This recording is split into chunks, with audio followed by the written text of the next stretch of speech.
নমস্কার বন্ধুরা, আমি মধ্যম দাস টেক বাংলা চ্যানেলে আপনাদের স্বাগত। ওয়েব ডিজাইন এবং ডেভেলপমেন্ট অনলাইন বাজার একটি বড় সেক্টর। প্রথমে যখন আপনি এই সেক্টরে কাজ শিখতে আসবেন, দেখবেন এটা নির্দিষ্ট কোনো একটা সাবজেক্ট নয়। এর মধ্যে বিভিন্ন সাবজেক্ট রয়েছে, যেমন HTML, CSS, JavaScript, PHP, ASP, WordPress ইত্যাদি ইত্যাদি দেখতে পাবেন। প্রথমে যখন আপনারা কাজ করার জন্য বা শেখার জন্য এই প্ল্যাটফর্মে আসেন, তখন আপনাদের মধ্যে একটা কনফিউশন সৃষ্টি হয় যে এতগুলো সাবজেক্ট কোনটা শিখব, কোনটা আগে শিখব বা কোনটা পরে শিখব। এই বিষয়গুলি হেল্প করার জন্য মূলত আজকের এই টিউটোরিয়াল। চলুন শুরু করা যাক। প্রথমে বলি একটা ওয়েবসাইট কীভাবে তৈরি করা হয়। একটা উদাহরণ দিয়ে বলি,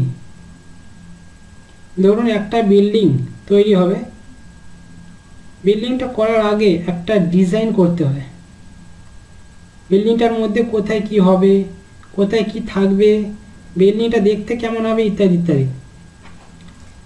ডিজাইনটা হয়ে গেলে দ্বিতীয় স্টেজে রাজমিস্ত্রি ওই ডিজাইনকে ফলো করে স্ট্রাকচার তৈরি করবে, ইট, বালি, সিমেন্ট ইত্যাদি দিয়ে।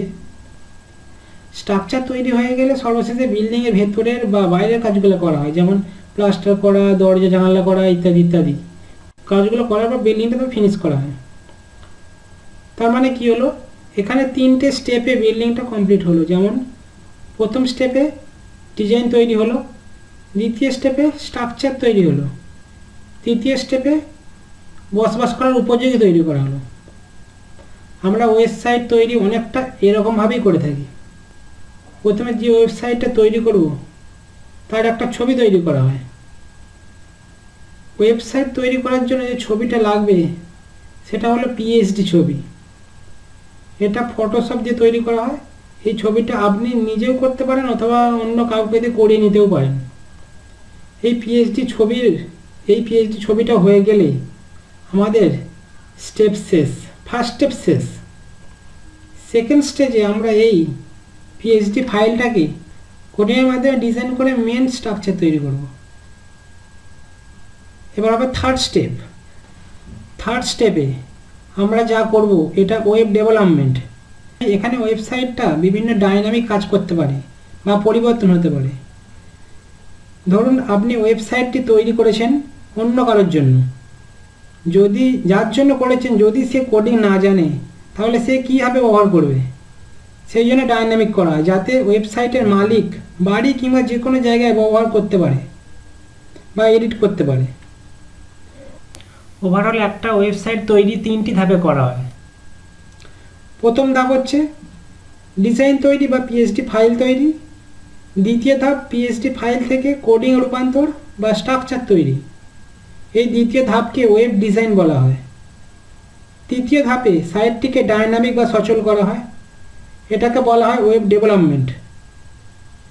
মূলত এই তিনটি ধাপে একটা ওয়েবসাইট কমপ্লিট করা হয়।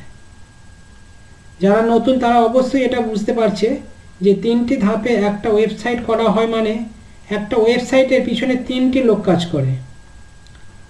একজন ডিজাইন বা PSD ফাইল তৈরি করে, একজন কোডিং বা ওয়েব ডিজাইন করে, আর একজন সাইটটিকে ডাইনামিক বা ওয়েব ডেভেলপমেন্টের কাজ করে। আপনি চাইলে ওয়েব ডিজাইন বা ওয়েব ডেভেলপমেন্টের দুটোই কাজই করতে পারেন। এবার আসা যাক এই তিনটি ধাপের কোনটার জন্য কি শিখবেন। প্রথম ধাপে PSD ফাইল বা ইমেজ তৈরি, গ্রাফিক ডিজাইনটা করে থাকে। এটা আপনার কাজ নেই, এতে আপনাকে চিন্তা করতে হবে না। দ্বিতীয় ধাপে কোডিং করা হচ্ছে ওয়েব ডিজাইনদের কাজ। এটার জন্য HTML, CSS, Photoshop, JavaScript, jQuery ইত্যাদি জানতে হয়। তৃতীয় ধাপে ডাইনামিকের কাজ ডেভেলপার করে থাকে। এগুলো করতে HTML, CSS, JavaScript, jQuery, PHP, WordPress ইত্যাদি জানতে হবে। আশা করি আপনারা সবাই বুঝতে পেরেছেন ওয়েব ডিজাইন এবং ওয়েব ডেভেলপমেন্ট আসলে কি। এখন বলবো ওয়েব ডিজাইন জানতে হলে কি কি শিখতে হবে। আর ওয়েব ডেভেলপমেন্ট জানতে হলে কি কি শিখতে হবে তার আগে বলে নিই, আমাদেরকে পড়াশোনা শিখতে হলে যেমন বর্ণপরিচয় শিখতে হয়, তারপরে বিভিন্ন বই পড়তে হয়, তেমনি ওয়েব ডেভেলপমেন্ট শিখতে হলে ওয়েব ডিজাইন অবশ্যই আগে শিখতে হবে। মোট কথা ওয়েব ডিজাইন আগে শিখব, ওয়েব ডেভেলপমেন্ট পরে শিখব। আগেই বলেছি ওয়েব ডিজাইন মানে আমাদেরকে কোডিংয়ের মাধ্যমে ডিজাইনটা করতে হবে। এই ডিজাইনটা কোথা থেকে পাবো?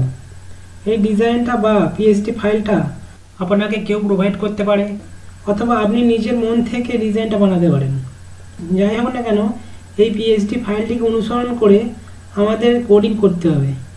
এই কোডিং করাটাকে বলে স্ট্যাটিক ওয়েব ডিজাইন। আমরা মূলত এই স্ট্যাটিক ওয়েবসাইটটা তৈরি করব। এই স্ট্যাটিক ওয়েবসাইটটা তৈরি করতে আমাদেরকে যে ল্যাঙ্গুয়েজগুলো জানতে হবে সেটা হলো HTML, CSS, জাভাস্ক্রিপ্ট। এই তিনটে ল্যাঙ্গুয়েজ জানলে আপনি একটা স্ট্যাটিক ওয়েব ডিজাইন করতে পারবেন। এর মধ্যে HTML এবং CSS বেশি গুরুত্বপূর্ণ, এই দুটোকে ভালোভাবে শিখতে হবে। আর জাভাস্ক্রিপ্টের বেসিক জিনিসগুলো জানলেই হবে, কেননা কোনো ওয়েবসাইটে জাভাস্ক্রিপ্ট বেশি ব্যবহার করলে ওয়েবসাইটটা লোড হতে বেশি সময় নেয়, সেই কারণে এটাকে সবাই এড়িয়ে চলে। আবার কখনো কখনো এর একটু আধটু সাহায্য নিতেই হয়। মোটামুটি এই তিনটি ল্যাঙ্গুয়েজ শিখলে যে কোনো ওয়েবসাইট তৈরি করতে পারবেন। এবার বলি, ওয়েব ডেভেলপমেন্ট শিখতে আপনাকে PHP শিখতে হবে অথবা ASP শিখতে হবে, আর শিখতে হবে CMS। CMS এর পুরো কথার মানে কন্টেন্ট ম্যানেজমেন্ট সিস্টেম। CMS এর মধ্যে পাবেন ওয়ার্ডপ্রেস, জুমলা, দ্রুপাল ইত্যাদি।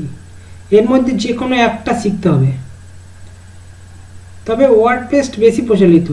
আর CMS শেখার আগে আপনাকে অবশ্যই PHP অথবা ASP যে কোনো একটা জানতে হবে, কেননা যে কোনো CMS PHP ASP দিয়েই তৈরি হয়।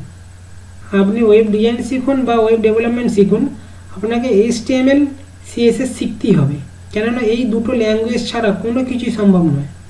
তাই আমরা প্রথমে HTML, CSS দিয়ে ওয়েবসাইট ডিজাইন করা শিখব, তারপরে ওয়েব ডেভেলপমেন্ট শিখব। আশা করি আপনারা ওয়েব ডিজাইন এবং ডেভেলপমেন্ট সম্বন্ধে বেসিক ধারণাগুলো পেয়েছেন। এবার আমরা পরের ভিডিওতে HTML এর প্রথম পর্ব শুরু করব। ভিডিওটি দেখার জন্য আপনাদের আমন্ত্রণ রইল। আর ভিডিওগুলো পেতে আমার এই টেক বাংলা চ্যানেলটিকে সাবস্ক্রাইব করে রাখুন। ধন্যবাদ।